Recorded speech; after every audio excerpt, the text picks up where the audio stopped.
우리 하나님 말씀 함께 보도록 하겠습니다. 욥기 19장 1절에서 29절까지의 말씀입니다.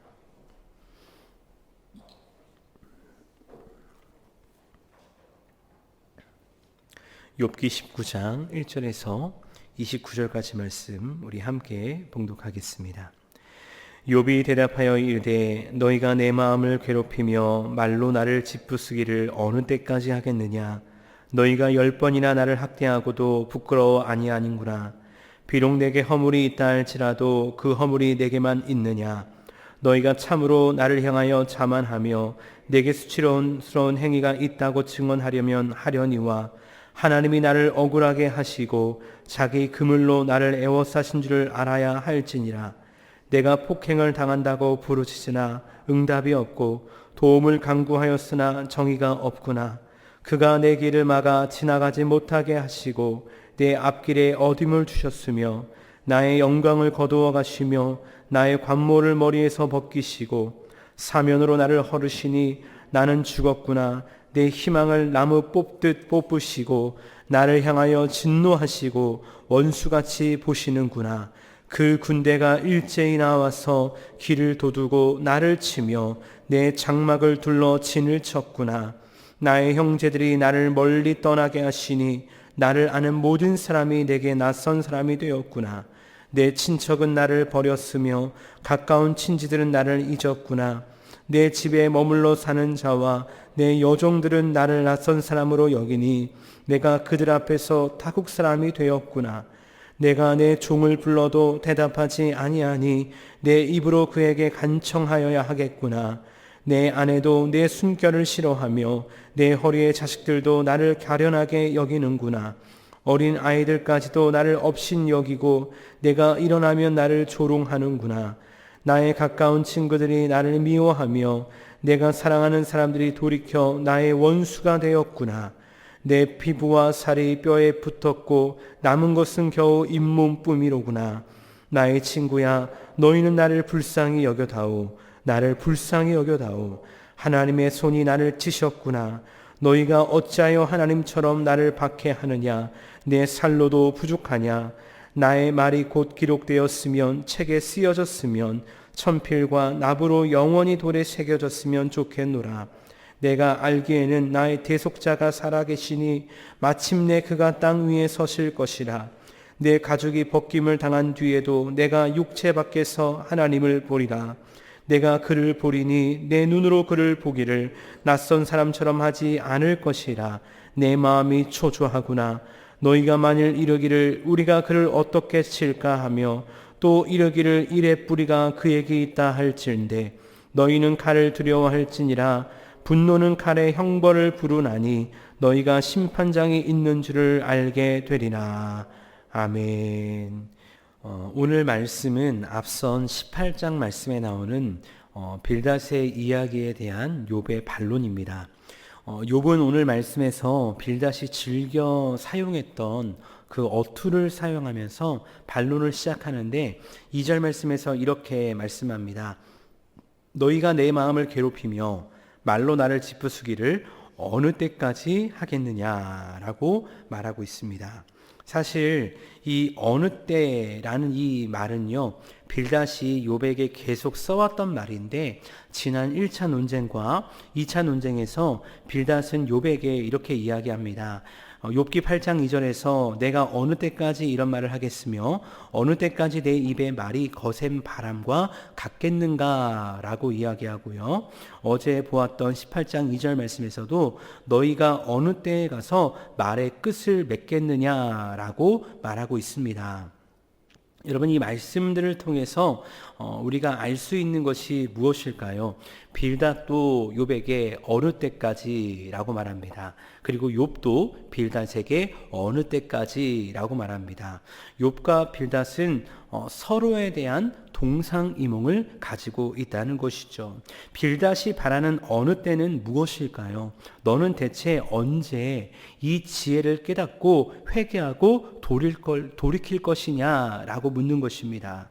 반대로 욥이 말하는 어느 때는 무엇입니까? 나도 알고 알고 있는 그 지혜, 그것을 언제까지 강조하면서 나를 이렇게 힘들게 하고 괴롭게 할 것이냐라고 묻고 있는 것입니다.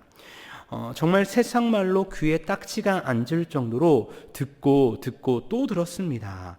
그러나 바른 길을 가르치려는 친구들의 위로는 욥의 입장에서 볼 때는 전혀 위로가 되지 않고 오히려 모욕과 학대일 뿐이었다라는 것을 우리는 알게 됩니다. 그렇게 욥은 말하는 것이죠. 너희가 어느 때까지 하겠느냐라고 반문하며 나아가는 것입니다.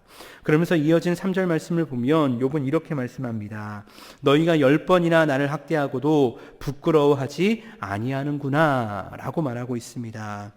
여기서 10번이라는 것은 숫자적인 의미보다는요, 이 10번이라는 것은 히브리어로 세르페아밈이라고 하는데 이는 완전수에 해당을 합니다. 그렇기 때문에 숫자가 아니라 완전히 충분히 라는 그런 의미를 가지고 있는 것이죠. 그리고 학대라는 것은 히브리어로 타크리무니라고 하는데 이는 해석하면 이렇다고 합니다. 창피를 주다, 굴욕감을 느끼게 하다라는 뜻을 가지고 있는 것입니다. 그러니까 이 3절 말씀을 어떻게 해석할 수 있냐면 너희가 나에게 충분히 창피를 주고 굴욕감을 느끼게 하고도 부끄러워하지 아니하는구나. 친구인 나에게 이런 어려움을 주고도 부끄러워하지 아니하는구나 라고 반론하고 있다는 것입니다. 그리고 이어진 4절 말씀에서 이렇게 이야기하죠. 비록 내게 허물이 있다 할지라도 그 허물이 내게만 있느냐라고 이야기하는 것입니다. 여러분, 욥의 이야기가 무엇일까요?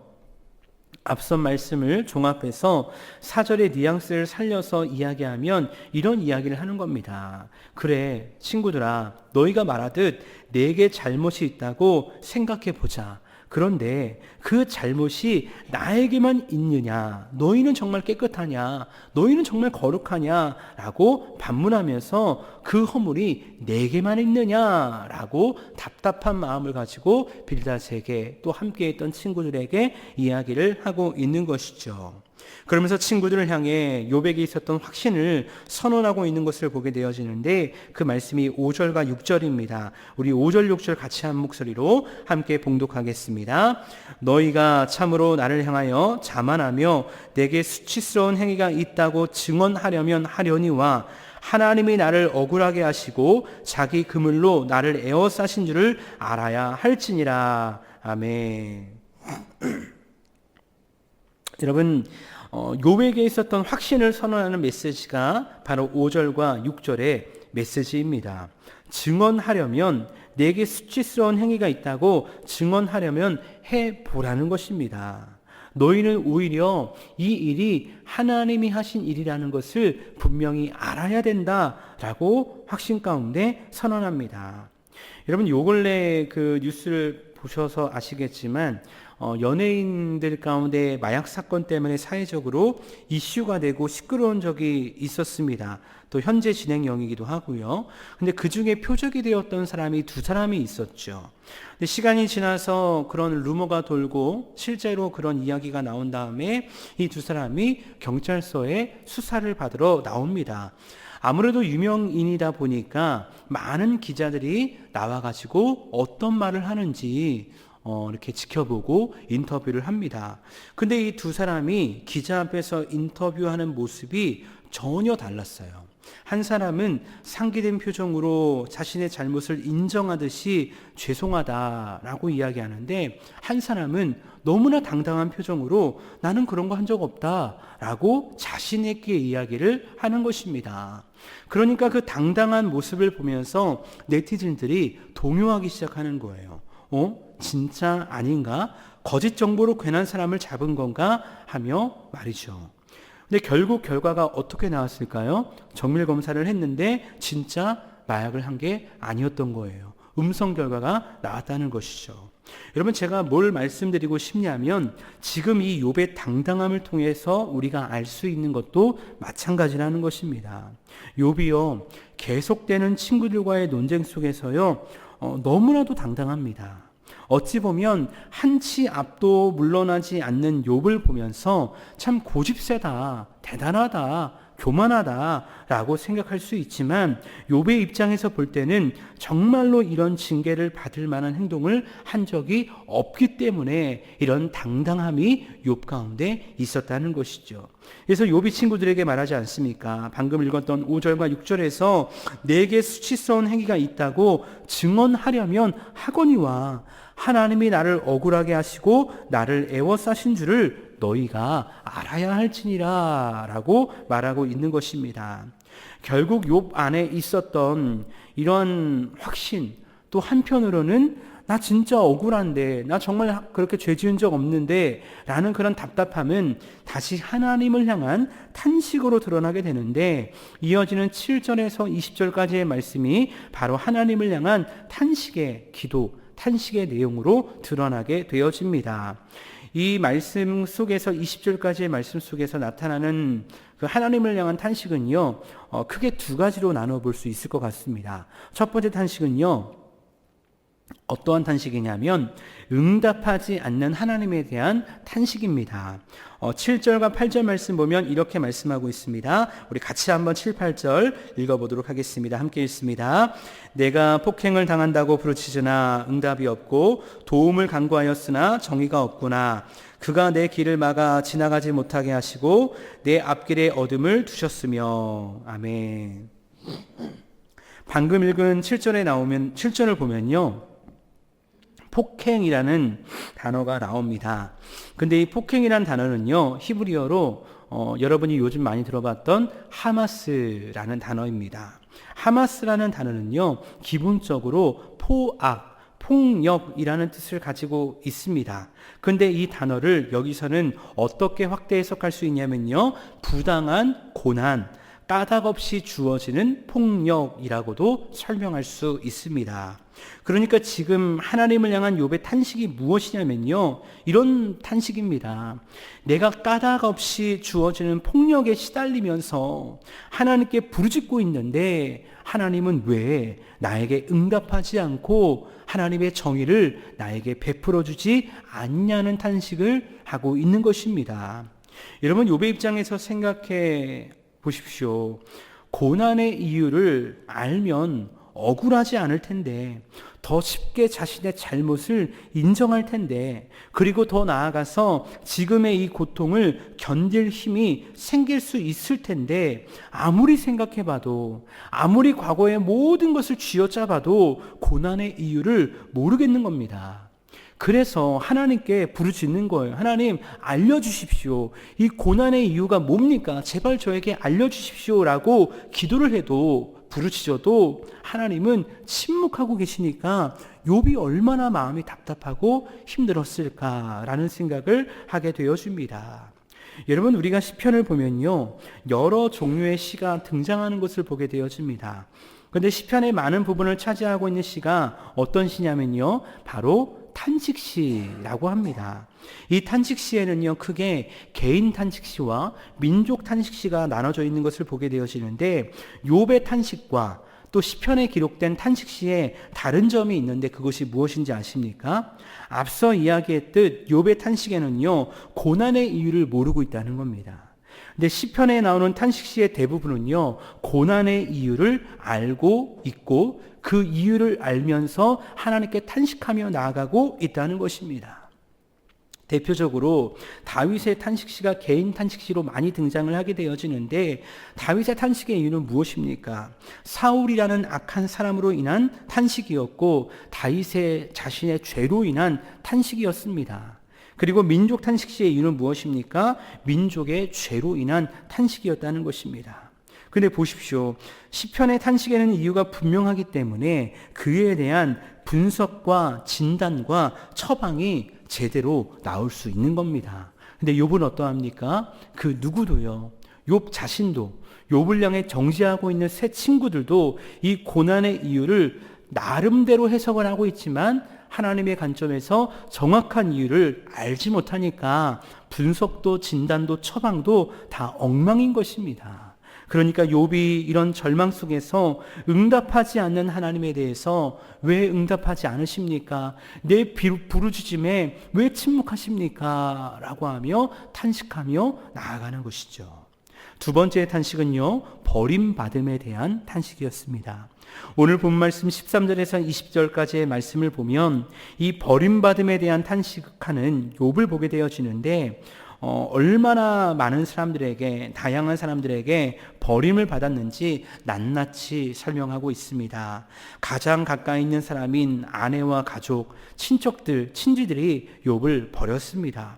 욥의 집에 머물러 있던 모든 종들도 욥을 낯선 사람으로 취급해 버렸습니다. 그 종들에게 간청을 해야 되는 상황이 오고 말았습니다. 심지어 어린 아이들까지도 욥을 업신여기면서 욥을 조롱한다라고 말하고 있습니다. 가장 가까운 친구들 엘리바스, 빌닷, 소발이 나를 미워하며 나의 원수가 되었다라고 말하고 있습니다. 여러분, 근데 사실 이 모든 사람은 누구입니까? 과거에 욥의 사랑과 보호를 받았던 사람들입니다. 흔히 이런 이야기 하지 않습니까? 뿌린 대로 거둔다라고 이야기하는데, 이 뿌린 대로 거둔다라는 원리가 전혀 반영되고 있지 않는 것입니다. 이들이 욥에게 받았던 사랑과 보호를 되돌려주기는커녕 오히려 욥이 힘들고 어려울 때에 사랑과 보호를 해줘야 될 때에 욥을 조롱했고 비난했습니다. 고난으로 인해 고통당하는 욥을 없는 사람 취급하고 있었다는 것입니다. 그러니까 이런 탄식과 함께 이어진 21절 말씀을 보면 다시 친구들을 향한 이야기가 나오는데, 이 욥의 이야기는요, 정말 친구들을 향한 간절한 부탁이었음을 보게 됩니다. 21절과 22절인데 우리 같이 한번 읽어보도록 하겠습니다. 함께 읽습니다. 나의 친구야, 너희는 나를 불쌍히 여겨다오. 나를 불쌍히 여겨다오. 하나님의 손이 나를 치셨구나. 너희가 어찌하여 하나님처럼 나를 박해하느냐. 내 살로도 부족하냐. 아멘. 욥은 앞선 이 버림받음에 대한 탄식 가운데 19절 말씀에서 친구들을 향해 어떤 표현을 쓰냐면요, 나의 가까운 친구들이라는 표현을 사용합니다. 근데 그 친구들을 향해 이 21절에서 다시 한번 나의 친구야 라고 이야기하면서 이렇게 이야기하죠. 너희는 나를 불쌍히 여겨다오.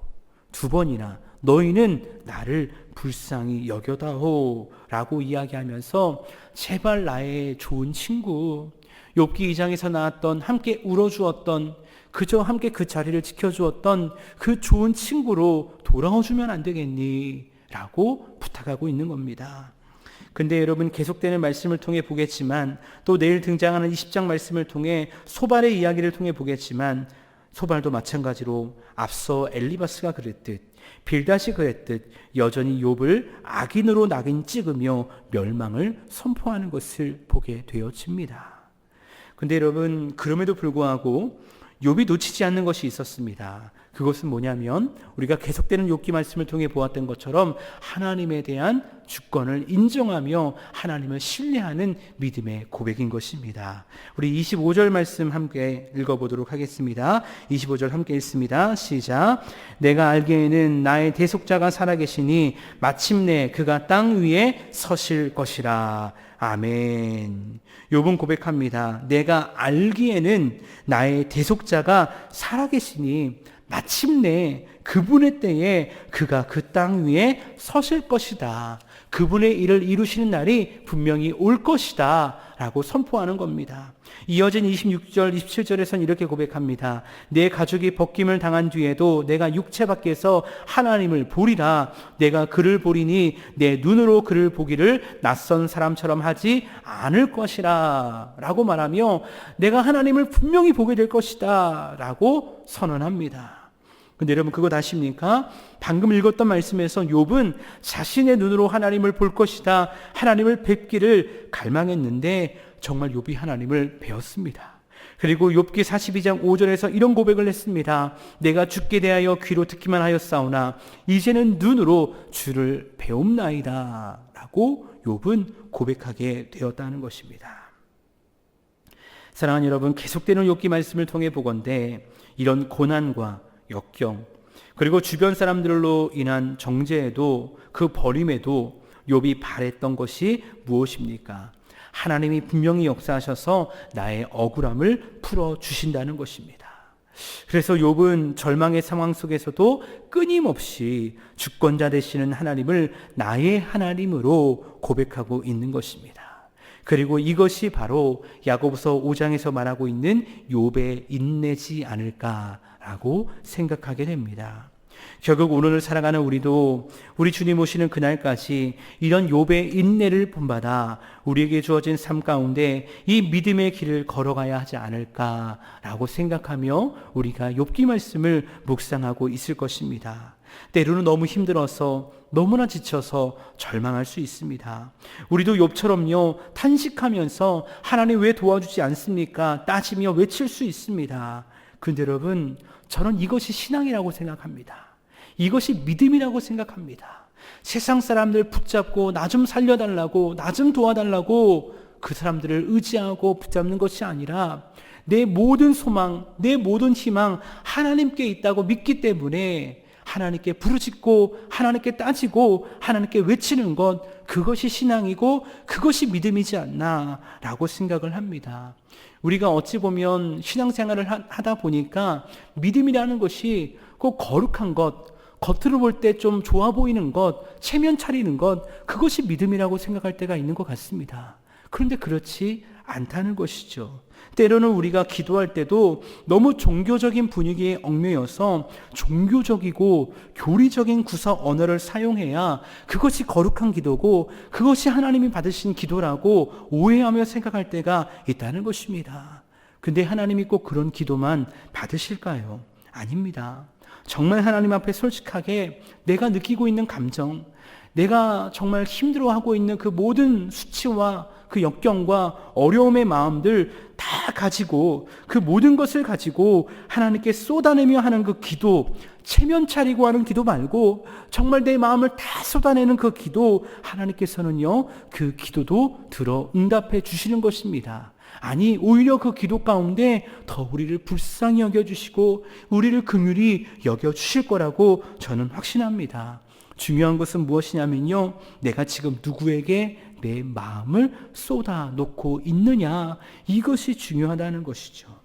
사랑하는 여러분, 오늘 이 시간 우리가 기도하면서 오늘 저녁에도 우리가 금요기도를 통해서 함께 기도할 텐데 그런 기도의 시간을 통해서 우리의 마음을 주께 다 쏟아놓기를 원합니다. 그럴 때 우리가 아까 찬양했던 것처럼 그 고백처럼 하늘로부터 내려오는 그 평화, 정말 그 누구도 빼앗을 수 없는 그 평화가 우리 가운데 임하는 그 놀라운 영광을 경험할 수 있는 그리스도인 되기를 소원합니다. 예수를 믿는다고 해서, 하나님을 믿고 따른다고 해서 고난이 없는 것이 아닙니다. 욥처럼 이유를 알지 못하는 고난, 때로는 이유를 아는 고난, 수많은 고난이 우리 가운데 찾아올 때가 있다는 것입니다. 근데 그때 우리에게 소망은 무엇입니까?